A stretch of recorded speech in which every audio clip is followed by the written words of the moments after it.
The question I ask you every week: which is the team or the coach or the player that's most I guess popular amongst those in the league, hitting you up on your phone for information or just curiosity or just want to gossip about? Tom? I'll mention two because there were three teams, Rich, that made a significant change in this past week. One was the Giants, obviously benching Russell Wilson and going to Jackson Dart. Number two was the Falcons. They're coming off of getting shut out by the Panthers. Oh, just absolutely unwatchable performance from that offense. Michael Penix, by Raheem Morris's own admission, had a very bad day at the office. It was bad. It could not have gone a whole lot worse. Michael Penix Jr., since he took over last year as the starter, if you look over his 6 games or you look at the 3 games this year, statistically, he's one of the worst quarterbacks in the NFL. It's a very small sample size with a young-ish quarterback. I won't call him young because I think he's 25. He played 6 years of college football. But he's certainly young within the NFL. And so you're trying to go through a growth process. And that's where Raheem Morris has shot down the idea of benching Michael Penix and going to Kirk Cousins, who's making $27.5 million as the backup. He said, I will let you know. Michael Penix is the quarterback until I tell you otherwise.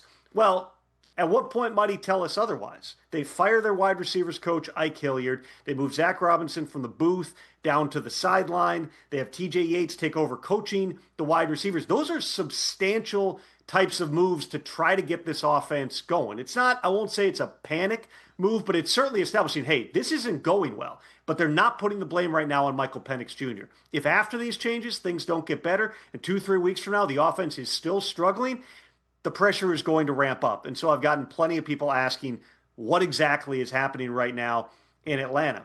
The other one is the Tennessee Titans, who made a substantial move by having Brian Callahan hand over play calling duties to the quarterback's coach, Bo Callahan, bypassing the offensive coordinator, Nick Foles.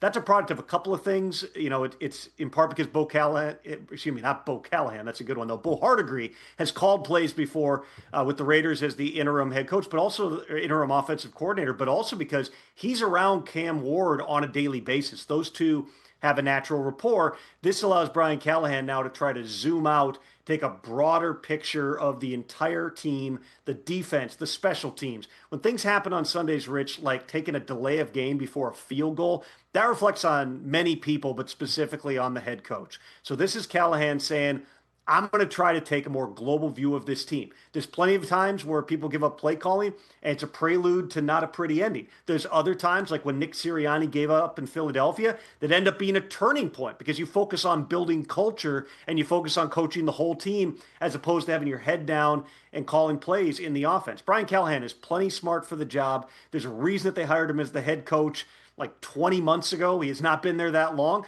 There's a lot of stuff that Mike Borgonzi and that front office staff that's almost entirely new have to get done on the roster. You know, they trade away Jarvis Brownlee, one of their starting corners, to the Jets just because he wasn't a fit for what they're building right now. But this certainly amps up a level of pressure on Tennessee. They're going into Houston. Both teams 0-3. Of course, the Titans used to be the Oilers. Amy Adams Strunk, the owner, is from Houston.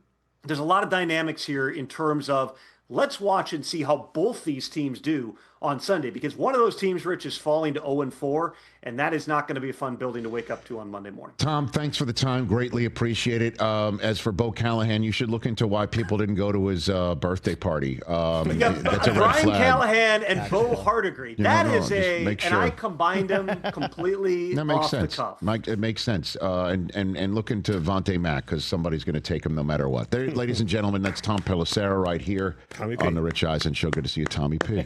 Hey, you made it all the way to the end. Thanks for that. Check us out every single day streaming live on Disney Plus and the ESPN app 12 to 3 Eastern.